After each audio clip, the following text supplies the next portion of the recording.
Surprise! You get an extra video this week. You're welcome. This is a special Imbolc Tide or Imbolc Season Roundup video. I'm going to share some ideas and resources that you might find useful for Imbolc Tide 2025. I am recording this video on February 2nd, so I'm a little bit behind the gun already, but it's been a busy couple of weeks. I apologize for not being around for the last couple of weeks. It got busy, but I'm really committed to staying on my video train. So I wanted to pop in with some ideas for you for how to celebrate Imbolc. We're in it. We're in Imbolc season. So I'm going to share some ideas and resources.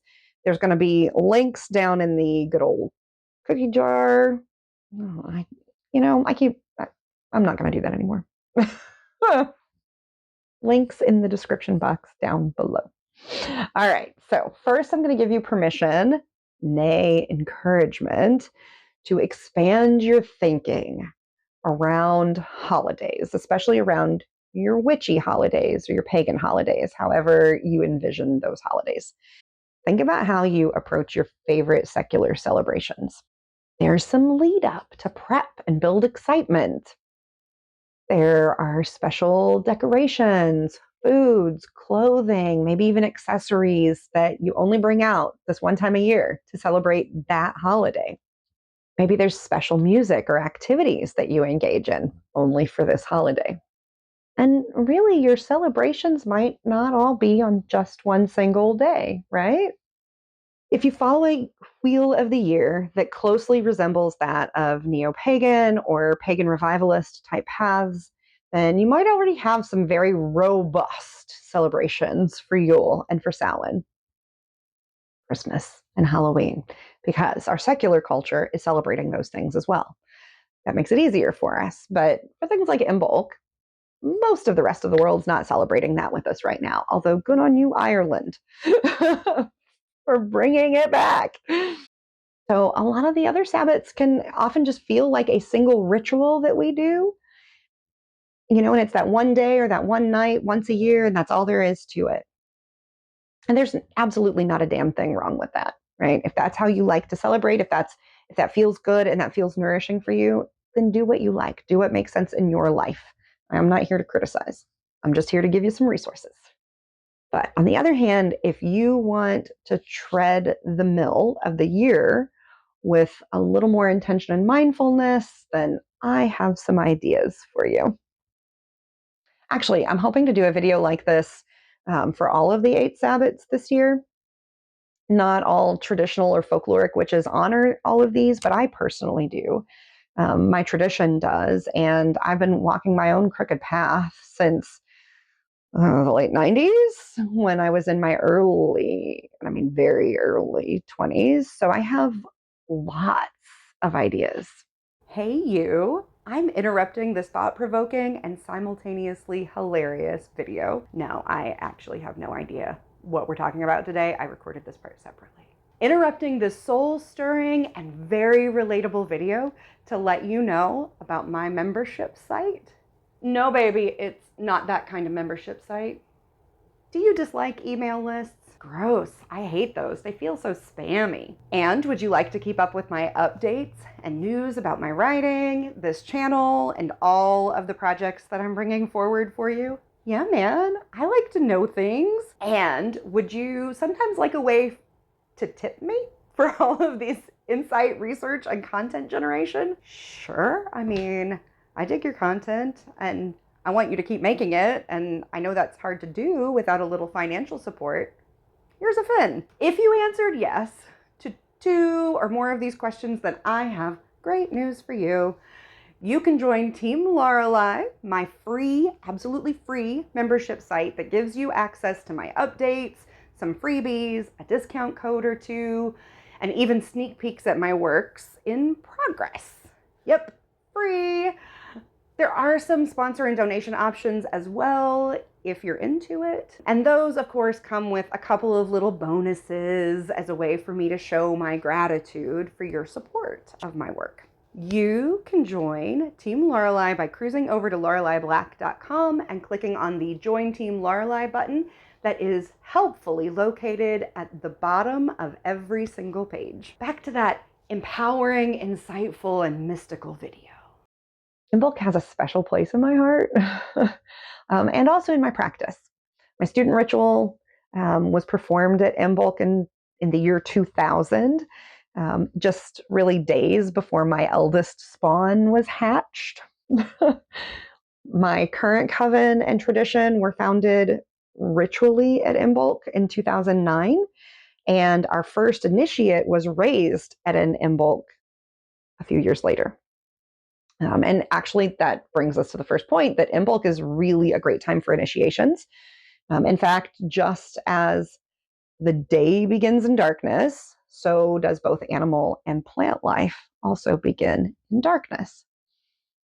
Imbolc is a great time to acknowledge and consciously work with that spark of energy and life that's deep below the surface of things right now. If you're in the Northern Hemisphere, the world around you might look pretty barren and bleak, like maybe even deeply covered in snow right now, which is exactly what it was here about a week ago.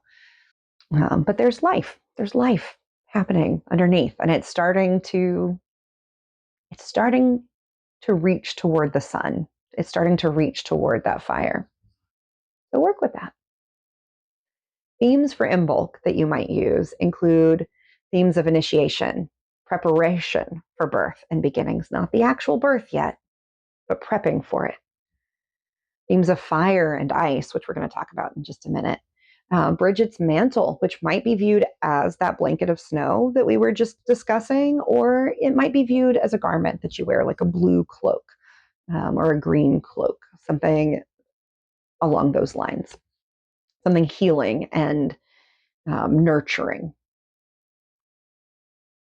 You might also work with the kayak, who is said to be gathering kindling and wood at this time of year. Use milk coming in. Use being female sheep, in case that term, you know that term. You know it. Why am I explain things that I don't need to explain? I'm sorry. Or just milk in general. Like it doesn't just have to be sheep's milk, just milk in general, or nursing um, as a concept, which is connected to both nourishment and to healing. The word nursing, we use it in both of those contexts, and there's good reason for that. You might also work with candles, since the church turned this pagan celebration into their Candlemas or Candle Mass, which is a time to bless the candles that are going to be used within your religious and spiritual ceremonies throughout the year. You might also work with a figure like Frau Hulda, shaking out her bedding, the down feathers being the snow that we see falling. Chanting and magical music making have been recurrent themes in my own practice as well, owing, I think, to Bridget's connection, and to bardic magic and to poetry. If you're interested, I'll share a couple of the chants that my coven kind of developed actually years ago. So one of them was from that very first student ritual that I did that I mentioned. And the other one was from just a couple years later, and it was a chant that came out sort of organically within the group. So the first one is just a spoken word chant that says, "Far beneath the winter snows, a heart of fire beats and glows." And it has a nice rhythm for being able to tread the mill and build energy that way, or to enter into a deep reflective state, depending on kind of which way you're treading. If you're going Jessel or Wittershins. And then the other chant that I mentioned, you might change out some of the symbols that are used here. These were really specific to our tradition and were very meaningful to us. But this chant kind of came out organically within the group at the time. And it's one that like persisted throughout that entire tradition for a very long time. And it, forgive my singing voice, because this one is a more sung, sung one. And it goes, "We are the one, we are the Triskel, we are the one, we are the silver wheel, we are the one, we are the circle, we are the one, we are the dragon's eye." You change the cadence on that last little bit so that you can keep going. It works really well in rounds. And again, you can like change out those, whatever symbols make sense for you. Those are just the ones that really spoke to us and were present and prevalent in our practice. And there's more themes than the ones that I just listed, of course. And I want to encourage you to share some of the themes that you're working with in your practice down in the comments, so that we can have a little discussion around this. What do you do for Imbolc? What are the big themes that you pull out? But wait, there's more. The Spiral Castle tradition, which is the craft trad that I helped to midwife into existence, honors Imbolc as the holy season of the Black Goddess, whom we call Kolyo. That's a name that's fairly specific to us, I think. But we've never been secret about it. When we were writing the American Folkloric Witchcraft blog back in the early 20 teens, we shared that name pretty openly. Kolyo is the name that we use for Dame Fate, or the Weaver of Fate. And she is a veiled or shrouded figure. We honor, she's covered. In fact, the root of the word Kolyo comes from the same root as like Kali and Kayak, and there's and Calypso, these sort of veiled or shrouded weaver goddesses. We honor her at the very last of the Sabbats that sits firmly in the dark half of the year. That dark half of the year begins at the September equinox in the northern hemisphere and ends at the March equinox or the spring equinox. And if you would actually like to meet Kolyo as we know her and receive a message from her, you can do that by listening to a guided meditation that is linked down below.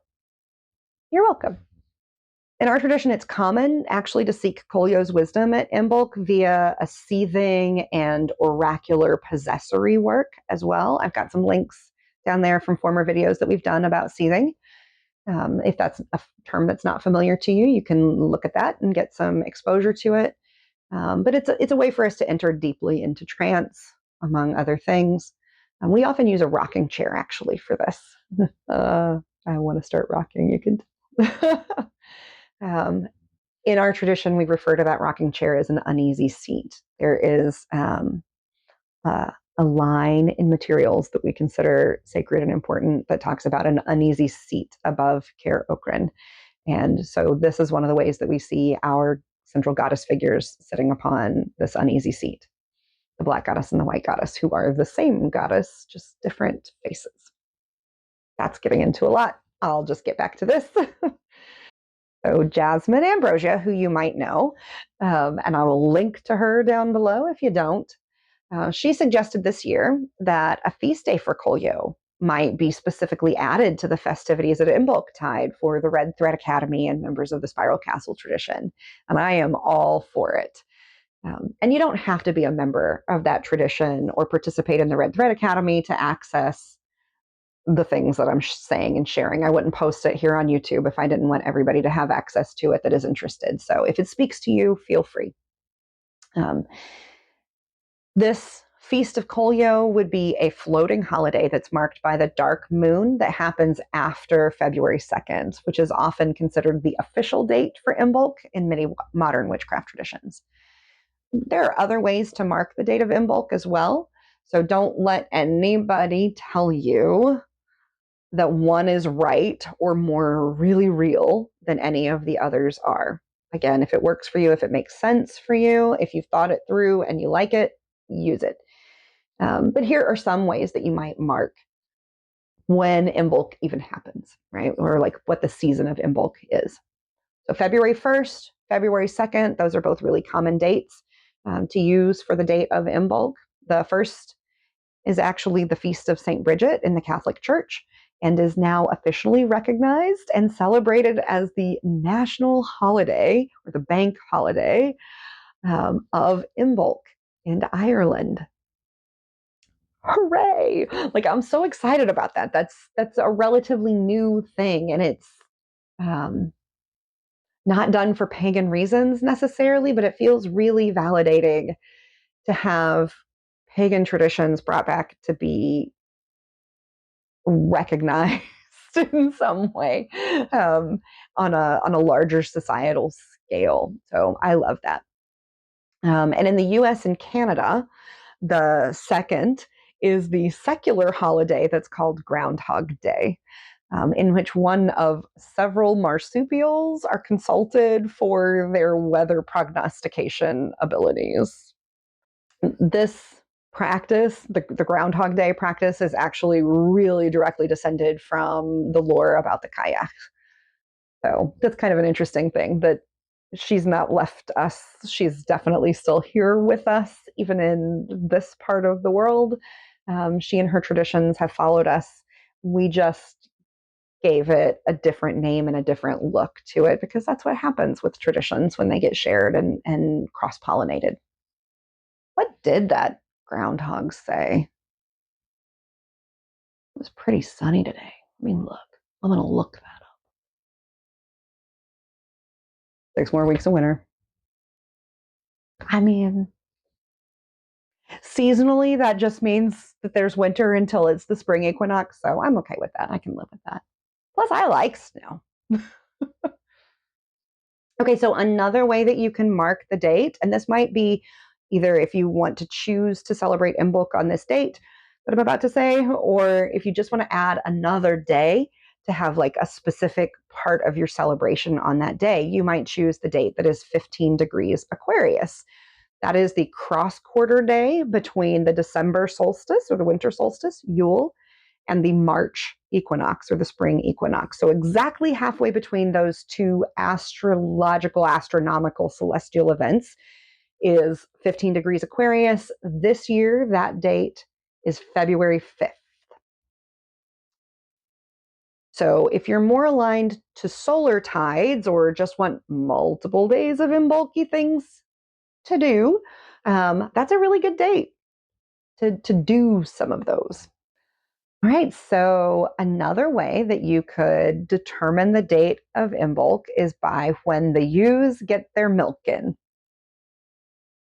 I guess if you keep sheep or live near people who keep sheep, you could mark the first day of Imbolc by that very physical sign, which is lets us know that the lambing season is kicking off or fixing to kick off, as it were. And that's the old agricultural sign that would have been used. So at Beltane, it was the hawthorn tree comes into bloom. So if the big prominent hawthorn tree in your area comes into bloom, that's how then it's Beltane. So this is kind of similar when your sheep get their milk in for the lambs that they're about to give birth to, it's in bulk. But if you're like me and you don't keep sheep, because I don't keep sheep, I don't keep any. I have a rabbit, um, but I'm not milking her anyway. But maybe you know somebody who does keep sheep. Maybe you have a homesteader friend. I certainly do. I have a friend actually who has a little lamb that comes into her house with her all the time. So um, do what makes sense for you. Do what makes sense for your life, and for the way that you practice and interact with the changing of these tides and these seasons. So if February 1st kicks off the Imbolc season, then Kolio's feast day, which is on February 28th this year, is the end of Imbolc season. But Auntie Lorelei, I hear you say, that's a whole ass month. I know. You're so very welcome. This year is extra special too because two things are happening at the end of Imbolc Tide this year. One is the planetary parade that's happening on February 28th.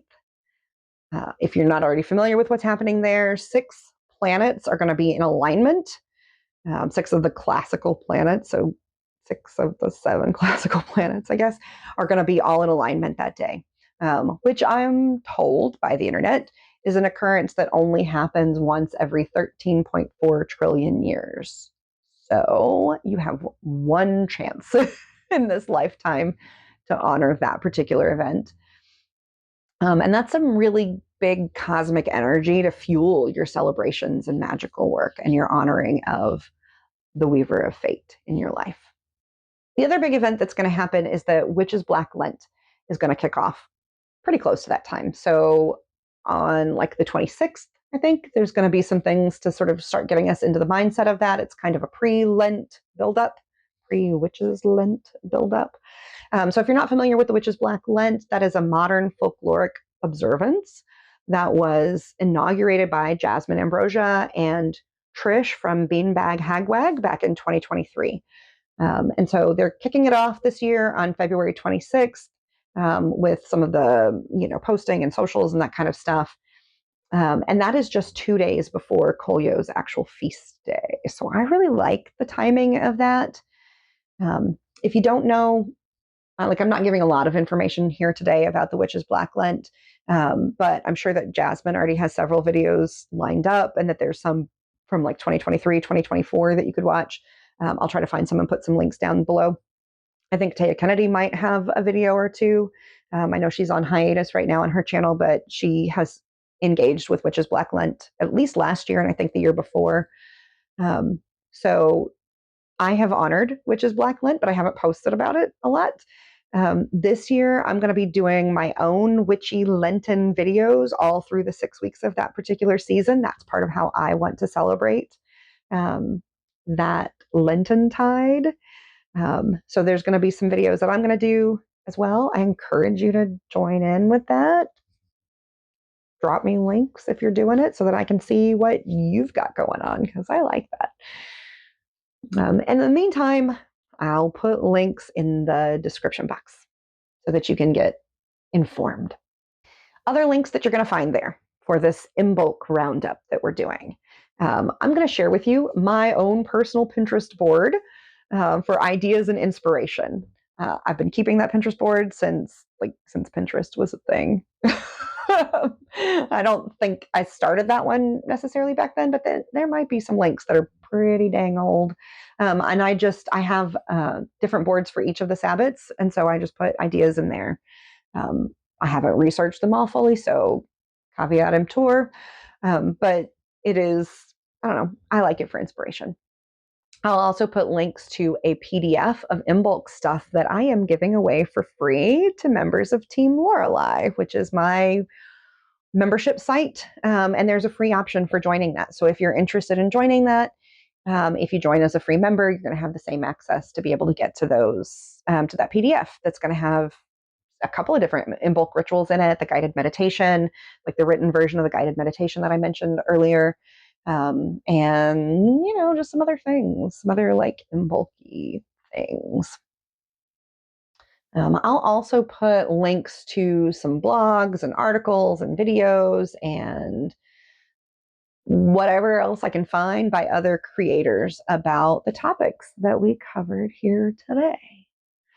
And this won't be in the description box, but I highly encourage you in the comments to share what you do for Imbolc. I love collecting those kinds of traditions and to see what fits. Sometimes just knowing that somebody else is doing something similar to me can feel very validating. So, let's share a little bit about that.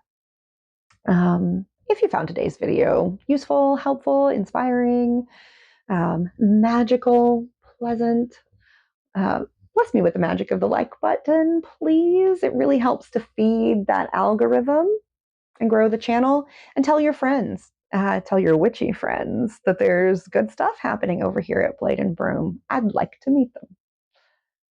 Yeah, that's all I got for today. Bye. As I do, so mote it be.